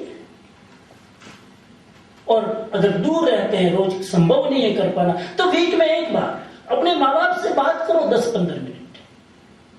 तुमको बात कर, क्योंकि तुम बिजी हो ना टाइम का। जिन माँ बाप ने हमें जन्म दिया है, जीवन दिया है, उनके लिए बात करने का मैं अमेरिका में खास कहता हूं, अपने माँ बाप को भूलो मत, जन्म दिया है जिन्होंने। तो ये चौथा नियम बनाओ। ऐसे कुछ नियम अपने जीवन में धारो, तो उससे जीवन बहुत डिसिप्लिन में आता है। डिसिप्लिन, जीवन में डिसिप्लिन लाना हो तो संकल्प करके जियो। काफी लोगों में सुधार आया है, अब ड्रिंक पीना, आने खाना, अब काफी लोगों में चेंज आ गई, बहुत अच्छी बात है। पार्टियां भी अब कम होगी धीरे धीरे। अब लोग कहते हैं हम पार्टी में नहीं जाते स्वामी जी, मतलब बहुत अच्छी बात है। हालांकि मैंने मना नहीं किया कभी किसी को, लेकिन लोग समझ गए कि स्वामी जी का इंटेंशन क्या है। अब तो लोग धीरे धीरे ये 7 दिन की स्पिरिचुअल पार्टी नहीं है तो क्या है। अब 7 दिन में जितना हंसे उतना कभी हंसे घर पे, कितना हंसे। लेकिन कुछ लोगों को ये भी बचता नहीं। एक भाई ने मुझे पूछा अभी पिछले स्टेशन, स्वामी जी आप इतना हंसाते क्यों हैं? मैंने मेरे को रुला, रो रो के घर से आते हैं बेचारे, और मैं रुला उनको। हंसाते तो क्या, हंसाते क्यों है? अगर मैं रुलाऊंगा तो आप लेक्चर इतना सीरियस देते, सब डिप्रेस रोने लगे। अब आप रुलाते तो मैं क्या करूं, न रुलाऊं न हंसाऊं। लोग तो कुछ भी करेंगे। देखो पिछले साल में आता था, मैं बुधवार को मौन रखता था, हर बुधवार को मौन। तो मुझे पिछली बार लोगों ने पूछा अब वीक में एक दिन मौन क्यों रखते हैं? मैंने कहा इसलिए रखता हूं कि मैं 7 दिन लेक्चर देता तो लोग पूछते थे अब 7 दिन बोलते थकते नहीं हो? कई लोगों कहते हैं स्वामी जी 7 दिन रोज लेक्चर देते आप थकते नहीं हो? मैंने कहा इसलिए मैंने मौन कर लिया। आपकी दुआ मेरे साथ है। और जब मैं मौन कर लिया, अब मौन क्यों रखती हूँ? तो फिर अभी वापिस बोलना चालू करूं। तो पिछली बार मैं बुधवार को मौन रखता था, तो वो सबको स्वीकार हो गया। इस बार मैंने वो इंडिया में गया, किसी साधु महाराज ने कहा बुधवार को मत रखो, गुरुवार को। मैंने कहा ठीक आप क्या आज्ञा? मैंने गुरुवार को चल किया।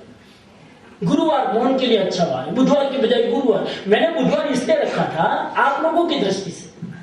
मैंने बुधवार इसीलिए रखा था कि लेक्चर होते हैं 7 दिन, लोगों को हार्ड पड़ते हैं। तो सोम मंगलवार 2 दिन सुन लो, बीच में 1 दिन वेकेशन, फिर गुरु शुक्र शनि रवि तो फ्री, इसलिए बीच का दिन चुना था। लेकिन फिर उस साधु ने कहा गुरुवार, तो इस बार गुरुवार रखा। तो कई लोग मुझे पूछते स्वामी जी बुध का गुरु क्यों किया? अब तू मुझे जीने देगा कि नहीं? अब मैंने गुरु किया कि बुध तू कुछ तो कर, मैंने जो किया। लेकिन लोग पता नहीं पचा नहीं पाते हैं, इसलिए पचखान करो, एक नियम बनाओ। रोज सुबह उठ के कोई 1-2 नियम बना देना है। खाली इतना ही नियम कर लो कि आज गुस्सा आए तो मैं पापड़ नहीं खाऊंगा, आज गुस्सा आएगा तो मैं चाय नहीं पीऊंगा। रोज चाय पीते, आज गुस्सा आ जाए तो चाय छोड़ दूंगा, दैट्स इट। हरिवंश राय बच्चन ने नियम किया था जब अमिताभ बच्चन हॉस्पिटल में एडमिट थे ना। अभी इस बार नहीं, इस बार तो कहां हरिवंश राय बच्चन थे, पिछली बार जब कुली में वो जब घायल हुए, आपको तो खबर है। हाँ वो सब याद रहता है। कुली का शूटिंग करते करते जब वो घायल हो गए, सीवियर हो गए घायल, हॉस्पिटल में एडमिट, जीने की कोई आशा नहीं थी, पूरा समाज प्रार्थना कर रहा था। तब हरिवंश राय बच्चन ने संकल्प किया कि मेरा बेटा अगर सुखे समाधि घर आ जाए तो मैं शराब पीना छोड़ दूंगा। शराब बहुत पीते थे, कितने गीत लेके मधुशाला पर हरिवंश राय ने गीत कविताएं लिखते थे मधुशाला। उन्होंने संकल्प किया कि मेरा बेटा, वो उनको पता था कि मेरे संकल्प करने से कोई वो जिंदा थोड़ा रहने वाला, मरेगा तो मरेगा, लेकिन कम से कम मेरी सेटिस्फेक्शन के लिए अगर वो जिंदा घर आ जाए मैं शराब छोड़ दूंगा। वो आ गए घर, स्वस्थ हो गए और प्रण निभाया जिंदगी भर के लिए। उन्होंने शराब बाद में नहीं पी। कूली के शूटिंग के बाद घायल होकर जब वो घर पे आए शराब छोड़ दी। और दूसरे लड़के को जब कोई समस्या खड़ी हुई तो मांस छोड़ने का संकल्प किया, छोड़ दिया। उन्होंने मरने के पहले सब विकार छोड़ दिए थे। और अपने पुत्रों के नाम पर तो ये संकल्प है, क्या है, ऐसे संकल्प करो। बहुत संकल्प में शक्ति। हमारे हिंदू परंपरा में तो लिखा संकल्प जा सृष्टि। ईश्वर ने सृष्टि की रचना किसके माध्यम से की? मात्र संकल्प किया और सृष्टि की रचना। संकल्प जा सृष्टि, हिंदू धर्म की सृष्टि की रचना संकल्प से। तो प्रत्याख्यान करें, समझे, छोटे छोटे नियम बना लो। एक भाई का एक नियम दे दो, मैंने कहा क्या? तो क्या आज से कोई नियम नहीं लेने का, नियम, ताकि आप भी शांति है, हमको भी शांति। नियम बस एक नियम दे दो। क्या नियम? और एक चीज याद रखना, एक नियम लो तो उसके साइड में उसका कमजोर नियम को प्रोत्साहित मत करना। कभी कभी एक नियम ले लेते हैं तो दूसरी चीज ज्यादा चालू कर देते हैं, ऐसा होता है। कभी कभी मौन का नियम ले लेते, इंटरनेट पे ज्यादा बैठेगा, ऐसा होता है। उसके पक्ष के सारे नियम को ध्यान में रखना, नहीं तो इधर से छोड़ा उधर पकड़ा। कैलिफोर्निया में मैं हमेशा एग्जाम्पल दिया करता हूं, पता नहीं आपको याद है कि नहीं। आपके सामने एक ने लेक्चर दूसरी बार बोलने में रिस्क नहीं, क्योंकि याद रहे तो ना। वहां पर मैंने कहा, ये एक आदमी को कहा कि मैंने कहा सबने नियम दिया। एक भाई ने कहा स्वामी जी, और वो मेरा चौमासा करा रहे थे, उन्होंने नियम किया कि आज से मैं 1 साल तक चाय नहीं पीऊंगा। मुझे पता था रोज की 10 चाय पीते थे, रोज की 10 चाय। आज से 1 साल तक चाय नहीं पीऊंगा। हमारे कई लोगों ने छोड़ दिया, वो बेटे विकी भाई कितनी चाय पीते थे आपको सॉरी पता चल गया, लेकिन छोड़ दिया। इस बार मैंने मुझे तो बस अब छोड़ दिया। नक्की किया संकल्प में शक्ति। आदमी संकल्प करे तो क्या नहीं कर सकता। 1 साल तक चाय छोड़ दी। तीसरे दिन वो और उसकी वाइफ हमारे दर्शन करने के लिए आए। मैंने वाइफ को ऐसे ही पूछा कि मिस्टर के चाय का पचकान चल रहा है ना? तो क्या चाय का तो चल रहा है, कॉफी चालू कर दे। ऐसा ना हो कि चाय छोड़े और कॉफी चालू करे। हमारे इंडिया में लोग त्याग लेते पान पराग का, पान पराग छोड़कर गुटखा चालू कर। हाँ, तो ये कान इधर से पकड़ोगे, क्या फर्क? संकल्प किया तो ईमानदारी से निभाओ, तो अतीत का भविष्य का, तो भविष्य में आने वाले पाप से तुम मुक्त हो जाओगे। और वर्तमान का सामायिक, रोज एक सामायिक करो, एक सामायिक करो। मैं उस प्रश्न का जवाब दे रहा हूं तो 3 दिन से मैं गुनगुना, स्वामी जी आखिर कहना क्या चाहते हो? इन चीज का रोज रोज एक जवाब दे रहा हूं। मैं ये चाहता हूं अमेरिका में कि हर इंसान इतना स्ट्रेसफुल जिंदगी जीता है, मगर उससे बचना हो, सुबह उठकर 50 मिनट के लिए सामायिक करो। सामायिक कितनी मिनट की होती है? 48 मिनट और 50 मिनट की। 48 थोड़ा हार्ड पड़ेगा याद रखना, 50 राउंड फिगर 50। एक सामायिक रोज करो। मैं गारंटी देता हूं आपको, इस अमेरिका के जैसे अनारे देश में रहते हुए रोज एक सुबह सामायिक करके आप दिनचर्या चालू करोगे ना, स्ट्रेस आ नहीं सकता है। हार्ट अटैक कैसे आएगा? हार्ट अटैक इसलिए आता है कि जीना जानते नहीं है, दुनिया भर का भार उठाते हैं, दुनिया भर का।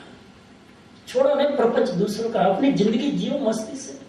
रोज एक समय, वो एक सामायिक में क्या करना, 50 मिनट मैं बता देता हूं, सब लोग सुन लो। 50 मिनट एक आसन लेके बैठ जाना। 50 मिनट में कोई सांसारिक प्रवृत्ति नहीं कर सकते, खाना पीना, लाइट बल्ब चालू, कुछ नहीं, सिर्फ अपनी जगह बैठकर 50 मिनट स्पिरिचुअल धार्मिक प्रवृत्ति कर सकते हो, कोई भी धार्मिक प्रवृत्ति। वो प्रवृत्ति कैसे करना, वो प्लानिंग बता देता हूं मैं आपको। अच्छा हो रोज सुबह उठकर एक सामायिक करो। अच्छा तो एक रोज एक करो। सुबह जॉब पर जाना है 7 बजे, 5:30 बजे उठ जाओ, उठ के फ्रेश होके एक सामायिक कर लो, फिर जाओ। आपका दिन बिना सामायिक और सामायिक जीने में कोई अंतर नहीं आया तो मुझे बताना। मैंने जिन जिन लोगों को बताया उन्होंने प्रयोग किया, कहते स्वामी जी इतनी शांति मिलती है, इतने साल कैसे चूक गए हम। उस सामायिक में क्या करना, मैंने 50 मिनट का प्रोग्राम दिया इधर आप जरा सुन लो, उस 50 मिनट में 10 मिनट स्वाध्याय करो। क्या करो? बिल्कुल आधुनिक सामायिक है, मॉडर्न सामायिक। 50 मिनट में 10 मिनट रीडिंग करो, अच्छी किताब पढ़ो। 10 मिनट किताब पढ़ने में 10 मिनट कहां जाएगा पता ही नहीं चलेगा। दूसरी 10 मिनट जस्ट आफ्टर दैट ध्यान योग।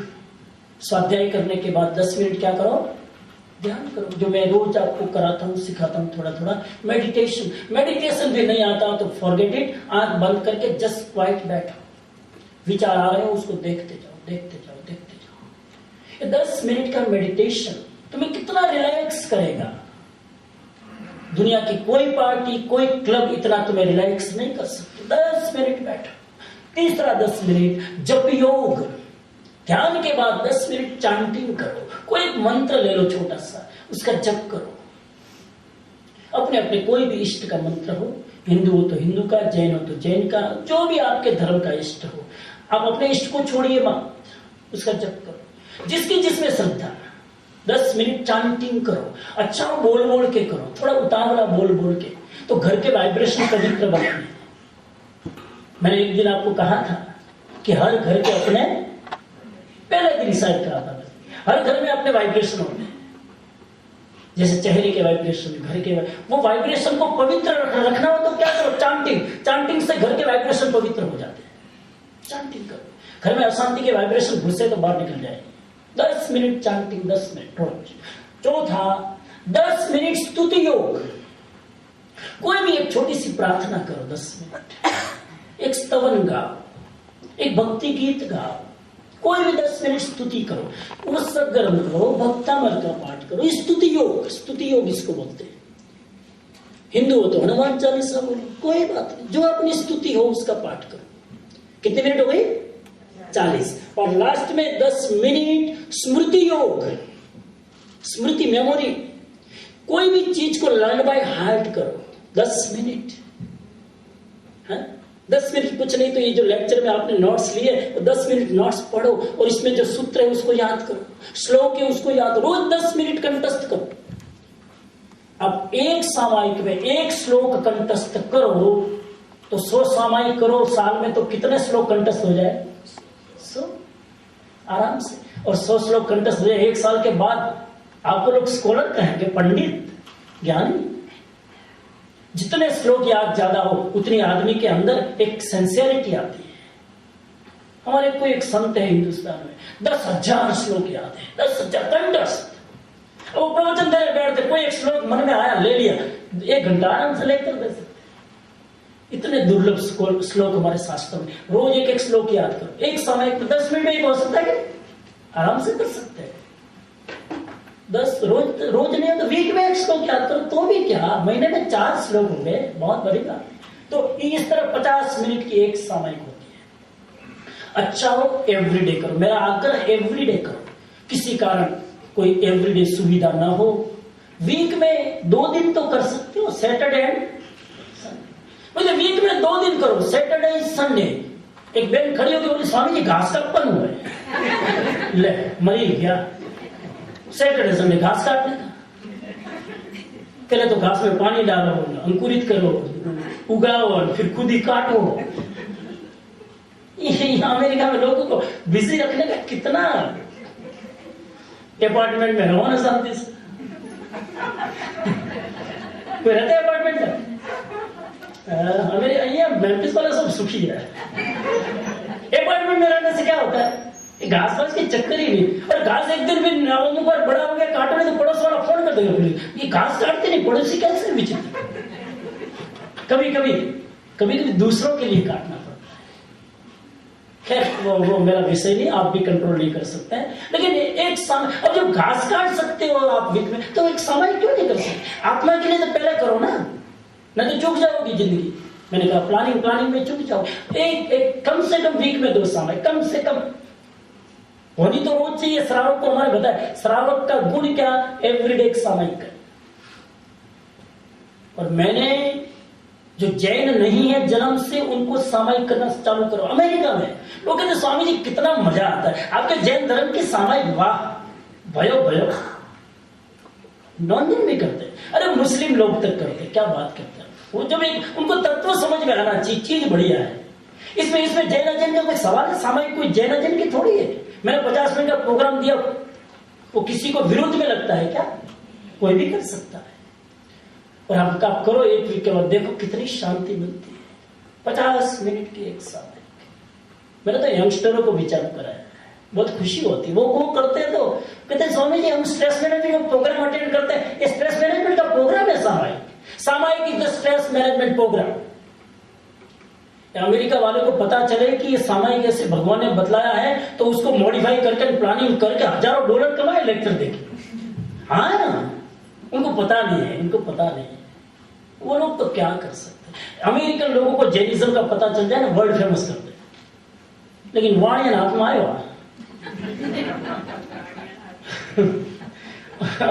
बढ़िया ये बनिए के हाथ में जैन धर्म आ गया ना, संकुचित हो गया। ये विश्व धर्म है लेकिन दबा। ये जैन धर्म में कहता हूं, जैन धर्म नहीं है, ये जन धर्म है। क्या है? हर आदमी का धर्म है। जैन कौन? हमारे शास्त्र में बहुत अच्छा आचार्य लोग कहते हैं जैन कौन? जन यानी कॉमन मैन, जन यानी जन कॉमन मैन। जन के ऊपर 2 मात्रा लगती है तो क्या बनता है?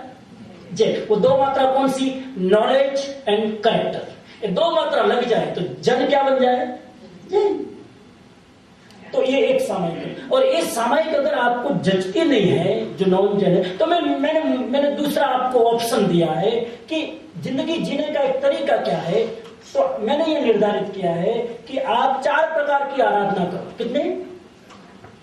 4 दिन में 4 आराधना करो। पहली आराधना आनंद की आराधना। सबसे पहले हमें क्या चाहिए? पहला लेक्चर याद करो, दूसरा ब्लिसफुलनेस, आनंद चाहिए। रोज उसकी आराधना करो। उसकी आराधना का उपाय क्या? रोज सुबह 5 बजे से 5:30 आनंद की आराधना के लिए मेडिटेशन। आनंद की आराधना का प्रयोग क्या? मेडिटेशन। 5 से 5:30। स्वामी जी 5 बजे ओरिजिनल नियम है, 4 बजे तो आपका चेहरा देखकर बोला 5।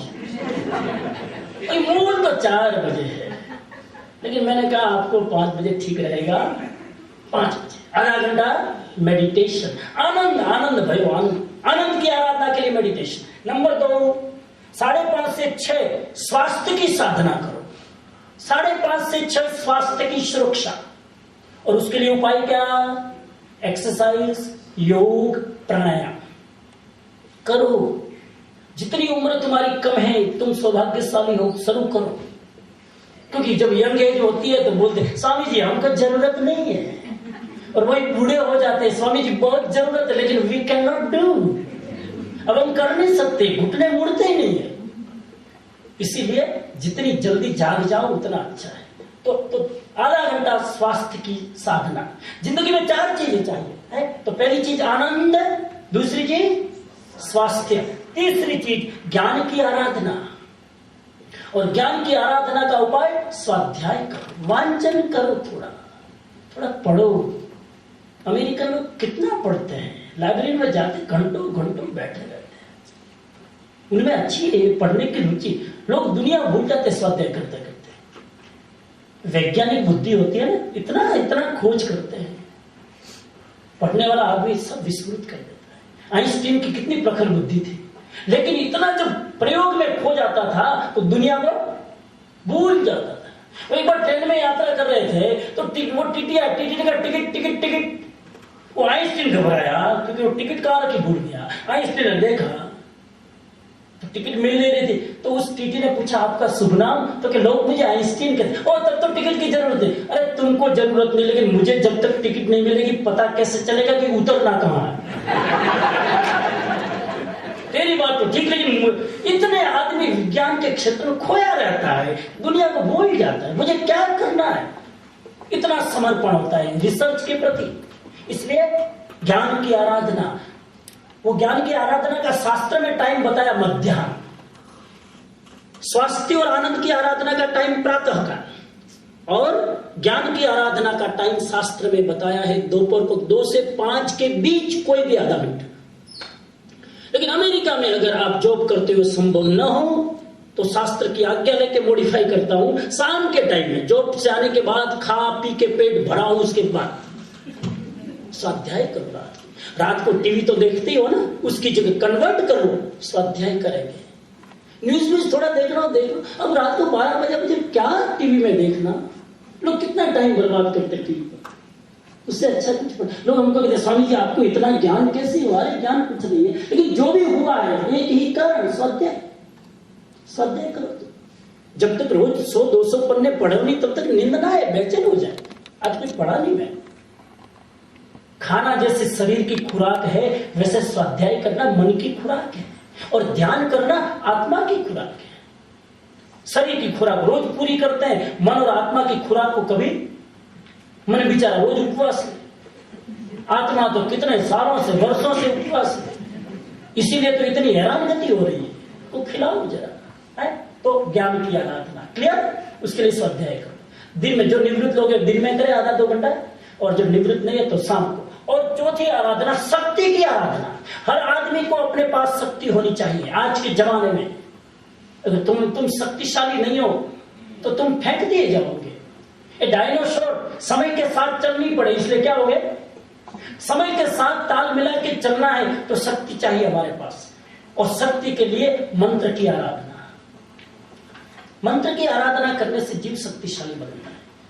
तो ये 4 प्रकार की आराधना करें, उपसंहार करके एक ही चीज कह के विचारों को विराम दो कि ये कब तक करें। खड़ा भाई बहनों पूछा क्या शुद्धि करवाना, जवाब दे दूं नहीं तो टेंशन हो जाएगा। कब तक करें, खाना कब तक खाओगे, ये कहीं पूछवाना है, कब तक करें। पतंजलि ऋषि ने योग सूत्र में इसका जवाब दिया। योग सूत्र, पतंजलि ऋषि का रचित योग सूत्र, अगर नाम सुना हो तो। अभी मैं ऑस्टिन में लेक्चर दे रहा था योग सूत्र के ऊपर, बहुत बढ़िया योग, पतंजलि ऋषि का लिखा हुआ, करीब 2000 साल पहले का अभी ग्रंथ है। संस्कृत में छोटे छोटे सूत्र दिए, छोटे छोटे। एक सूत्र बता दूं आज इस विषय के संदर्भ में, कब तक करें। पतंजलि ऋषि ने बोला है कि वो अभ्यास, वो आराधना, वो साधना कब तक करें। सतु, सब बोलिए सतु, दीर्घ काले नैरंतर्यम सत्कार सेवितो दृढ़ भूमि। 3 शर्तें लगाई। महर्षियों ने जो विचार किया हमारे लिए कितना आलम्बन बन जाते लेक्चर में। अगर इन्होंने लिखा नहीं होता तो हम क्या बोलते हैं। बहुत बहुत सुंदर। ये सतु यानी ये सूत्र पीछे से आ रहा है। वो अभ्यास कब तक करे, सतु यानी वो अभ्यास जो पीछे बताया योग साधना का, तब तक करे। दीर्घ काले, समझ गए, दीर्घ काल तक करो। दीर्घ काल, दीर्घ काल का मतलब किसी के लिए 1 महीना भी दीर्घ काल हो सकता है, किसी के लिए 5 जन्म भी दीर्घ काल। दीर्घ काल डिपेंड करता तुम्हारे कर्म कितने। दीर्घ काल तक करते रहो, करते रहो, करते रहो। पहला उपाय दीर्घ। दूसरा नैरंतर्य, दीर्घ काल तक करोगे लेकिन निरंतर। निरंतर को अंग्रेजी में बोलते हैं कंटिन्यू। दीर्घ काल यानी लॉन्ग टाइम, निरंतर यानी कंटिन्यू। अब दीर्घ काल तक करोगे 10 साल, लेकिन 5 दिन किया, 3 दिन छोड़ा, 7 दिन किया, 5 दिन छोड़ा, तो निरंतरता नहीं हुई। पानी की बूंद ऊपर से गिरती है पत्थर पर, अगर वो कॉन्स्टेंटली गिरे ना तो पत्थर के टुकड़े करते। एक पानी की बूंद पत्थर को तोड़ देती है। कारण क्या? सतत सतत कॉन्स्टेंटली। वो योग साधना की शर्त लगाई। दूसरी, पहली शर्त दीर्घ काल तक करो, क्योंकि संस्कार हमारे इतने मजबूत है कि दीर्घ काल तक करने पड़ेंगे। निरंतर करो ताकि हैबिट पड़ जाए। और तीसरा, खाली निरंतरता से काम नहीं चलेगा, खाली लंबे समय तक करने से काम नहीं चलेगा। कैसे करो? सत्कार सेविता, जो भी करो प्रेम पूर्वक करो। ये नहीं डॉक्टर ने कहा करो, ये नहीं जबरदस्ती पूर्वक नहीं, विथ इन्वॉल्वमेंट, पूरी रुचि से करो, पूरी भावना से करो। जब करना ही है तो मन बिगाड़ के क्यों करो। कितनी सुंदर शब्द। तीसरे शब्द बहुत इंपॉर्टेंट है, जो भी करो सत्कार। सत्कार है ना, सम्मान से करो, उत्साह से करो। ये 3 शर्त करके अगर आप ये ऊपर वाली साधना करते हो, प्रतिक्रमण की, चाहे सामायिक की, चाहे प्रत्याख्यान की, तो उसका परिणाम आपको मिलेगा। आज आप सबके प्रति मंगल कामना करूं कि जो भी इन 5-7 दिनों में आपके निमित्त से मैं कुछ बोला हूं, अब उसे जीने की प्रैक्टिस करो, थोड़ा जियो। आप लोग जीते हो, इतना सुनने के बाद भी अगर जियोगे नहीं तो ज्ञान भार बन जाएगा। क्या बनेगा? ये लिखा हुआ रह जाएगा। लिखा हुआ बहुत अच्छा है, लेकिन प्रैक्टिस करो थोड़ी। मैं सूरत में गया, लेक्चर देने के बाद एक बेटे कहा, स्वामी जी मेरे घर पे आना पड़ेगा। हम जब भी आएंगे, अब इतना आग्रह कर रहे हैं। मैं उसके घर गया और घर में मैं ऊपर रूम में गया आराम करने। इतने में स्वामी जी सत्संग कराऊं थोड़ा, मैंने 10 बजे सत्संग रात को, सोने दे मुझे। ना ना ना स्वामी जी आप तो सुबह चले जाओगे, इतना मौका कहाँ मिलता, थोड़ा सत्संग कराओ। इतनी भावना देखी, मैंने कहा लाओ जरा करा देते। अगर कोई जीव सुख का उत्थान हो, बैठा और मैंने 1 घंटे तक सत्संग कराया, सब पूरी फैमिली को। मेरी नींद बिगाड़ के सत्संग कराने के बाद वो बोले, स्वामी जी आपकी सब बातें ठीक, लेकिन हम संसारी ठहरे, हम कर नहीं सकते। मैंने कहा पहले बोलता था मैं सो जाता, मेरी नींद बिगाड़ी तूने 1 घंटा। मुझे पता था कि ये संसारी लोग 1-1 घंटे तक सत्संग सुनने, आपकी बात सब सही, हम कर नहीं सकते। तो क्यों मेरा मुंह बिगाड़ा, 1-1 घंटे नींद बिगाड़ी। तो लेकिन आपके प्रति मैं इतना भाव से इसलिए बोलता हूं कि आपके साथ ऐसा नहीं होगा कि स्वामी जी 8 दिन हमने सुना, लेकिन आपकी सब बातें सही, लेकिन हम संसारी ठहरे। ऐसा बोलो तो कितना हम निरुत्साहित हो जाए। लेकिन मुझे विश्वास है, आपके प्रति भरोसा है कि जो भी आपने सुना, जिस भाव से आप सुनते हो, अटेंटिव होकर आप निश्चित इसकी प्रैक्टिस करोगे। मैं आप सबके प्रति मंगल कामना करूं। और रोज के 1 दिन के लेक्चर में एक बात भी पकड़ो ना। मैं कहां कहता हूं सारी बातें पकड़ो। घर में इतना फर्नीचर, इसको रखने की जगह कहां घर में? ऐसे ही फर्नीचर, इसको कहां रखोगे, जगह नहीं है ना। लेकिन रोज एक बात ले जाओ, एक बात ले जाओ। मैंने जब ऑस्टिन टेक्सास में कहा एक बात ले जाओ, एक बहन ने एवरीडे लेक्चर लिखते थे तो नीचे एकदम रेड लाइन में लिखते थे। आज का पूरा लेक्चर के पॉइंट लिखते थे, लास्ट में लिखते थे, आज के पूरे लेक्चर में मैंने यह बात जीवन में अपनाने का प्रण किया है। एक बात लिखते थे। मुझे दूसरी बार बताया कि स्वामी जी पहली बार आपने बोला था तब मैंने एक बात ग्रहण की कि हमेशा जब भी लेक्चर में सुनो किसी मुद्रा में बैठ के सुनो, ताकि मुद्रा का भी फायदा हो। तो मैं रोज करती हूँ। दूसरा लेक्चर सुना तो आपने कहा कि नीचे बैठने की आदत डालो, तो मैं रोज लेक्चर में नीचे, मैं रोज एक बात ग्रहण करती हूँ। आपने तीसरी बार कहा था कि खाना खाते समय, डिनर के समय मौन रहो। मैं डिनर के समय हमेशा रोज एक बात लेती हूँ। अब रोज एक बात पकड़ो तो भी कितना उत्थान हमारा।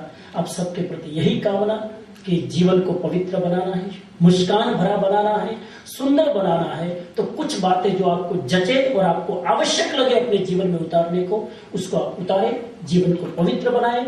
आज के अंतिम दिन मैं सबके प्रति मंगल कामना व्यक्त करता हूं कि आप सबका जो सहयोग मिला है, खास करके हमारे हमारे प्रेसिडेंट बहन चंचला बहन, नाम अच्छा रखा चंचला बहन। अगर ये नाम नहीं होता तो इतने एक्टिव नहीं होते।